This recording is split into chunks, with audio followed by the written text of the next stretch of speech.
بھاری تحفہ۔ اجمل ایک غریب لکڑہارا تھا جس کی زندگی انتہائی غربت میں گزر رہی تھی۔ کل سے اجمل کی ماں بہت بیمار تھی، اسی وجہ سے اجمل آج ساری رات بے چین رہا اور سورج نکلنے سے پہلے ہی لکڑیاں کاٹنے جنگل کی طرف نکل کھڑا ہوا تاکہ زیادہ لکڑیاں کاٹ سکے۔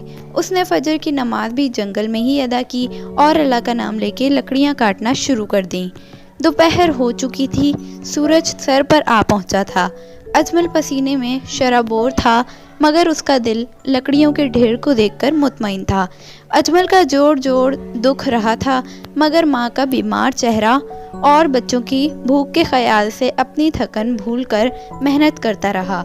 لکڑیوں کا گٹھا باندھ کر جب اس نے کمر پر لادا تو وہ کافی وزنی تھی، اس لیے اجمل آہستہ آہستہ قدم اٹھا کر چلنے لگا۔ ابھی تھوڑی دور ہی چلا تھا کہ اس کا پاؤں پتھر کی ٹھوکر سے مڑ گیا اور پاؤں میں شدید تکلیف ہونے لگی۔ اجمل کی آنکھوں سے آنسو بہنے لگے۔ اس نے التجا بھری نگاہوں سے آسمان کی طرف دیکھا۔ شہزادی ماہ رخ کو شکار کا بے حد شوق تھا۔ آج وہ شکار کے لیے جنگل کی طرف آ نکلی۔ گھوڑے پر سوار شہزادی نے جب اجمل کو اس طرح زمین پر بیٹھے روتے ہوئے دیکھا تو اس کا دل پسیج گیا اور اس نے پوچھے بنا ہی اجمل کی ساری کیفیت کو بھانپ لیا۔ میاں خان، اپنا گھوڑا اس غریب لکڑہارے کو دے دو، شہزادی نے حکم دیا۔ جی جی حضور، کہتا ہوا سپاہی اپنے گھوڑے سے اترا اور گھوڑا اجمل کی طرف بڑھا دیا۔ اعلیٰ نسل کا گھوڑا، اس پر قیمتی زین اور لگام دیکھ کر اجمل کی آنکھیں ایک بار پھر چھلک پڑیں۔ وہ ہڑبڑا کر اٹھا اور شہزادی کے حضور آداب بجا لایا، پھر اپنی لکڑیوں کا گٹھا گھوڑے کی پیٹھ پر لاد کر سوار ہو گیا۔ بازار میں اجمل جب آن بان سے داخل ہوا تو وہاں پر موجود لوگ کبھی اجمل کو اور کبھی گھوڑے کو حیرت سے دیکھنے لگے۔ اجمل نے جب شہزادی کی نوازش کا واقعہ بتایا تو اکثر کو اس کی بات پر یقین نہیں آیا۔ پھر اس نے لکڑیاں بیچیں، آج معمول سے زیادہ رقم ہاتھ آئی۔ اجمل دل ہی دل میں خود کا شکر گزار تھا۔ اجمل نے ماں کے لیے دوا اور گھر والوں کے لیے کھانے پینے کی چیزیں خریدیں اور بڑی شان سے گھوڑے پر سوار ہو کر گھر پہنچا۔ ماں اور بیوی بچے اجمل کو حیرت سے دیکھنے لگے۔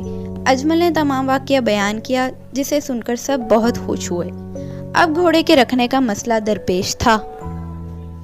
اس کے چارے پانی کی بھی فکر تھی۔ بے چارے اجمل کے پاس نہ تو بادشاہوں کی طرح استبل تھا اور نہ ہی بہترین قسم کا چارہ تھا جو اس گھوڑے کی خوراک تھی۔ اجمل کو یہ خیال بھی پریشان کر رہا تھا کہ کہیں رات کے اندھیرے میں کوئی چور اچکا گھوڑے کو نہ لے اڑے۔ چند گھنٹوں پہلے جو گھوڑا اجمل کے لیے باعث فخر بنا ہوا تھا، اب وہ اس کو زحمت لگ رہا تھا۔ اجمل ساری رات جاگتا رہا اور گھوڑے کی نگرانی کرتا رہا۔ صبح اجمل ایک فیصلہ کر چکا تھا، وہ اس بھاری تحفے کا بوجھ نہیں اٹھا سکتا تھا، اس لیے وہ اسے شہزادی کو لوٹانے نکل کھڑا ہوا۔ شاہی دربانوں نے جب ایک غریب آدمی کو شاہی اور اعلیٰ نسل کے گھوڑے پر سوار دیکھا تو حیران رہ گئے۔ شہزادی اپنے کمرے کی کھڑکی سے موسم کا لطف لے رہی تھیں۔ لکڑہارے کو گھوڑے پر سوار دیکھا تو پہچان گئیں۔ اس نے دربان کو اشارہ کیا کہ اسے اندر آنے دیا جائے۔ دربان لکڑہارے کو اندر لے گئے۔ اجمل ڈرا ڈرا سا اندر داخل ہوا۔ ہاں بھائی لکڑہارے، کہو کیسے آئے؟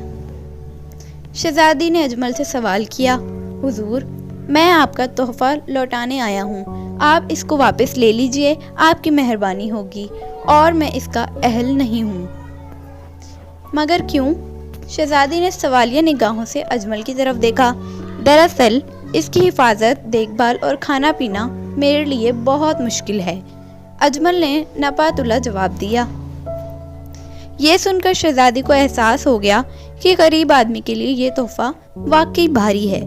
اس کے بدلے شہزادی نے اشرفیوں کی ایک تھیلی اجمل کو دی تو اسے خوشی ہوئی کہ یہی میرے لیے مناسب ہے، جس کو استعمال میں لا کر اپنے گھر بار اور کاروبار کو بہتر بنا سکتا ہوں۔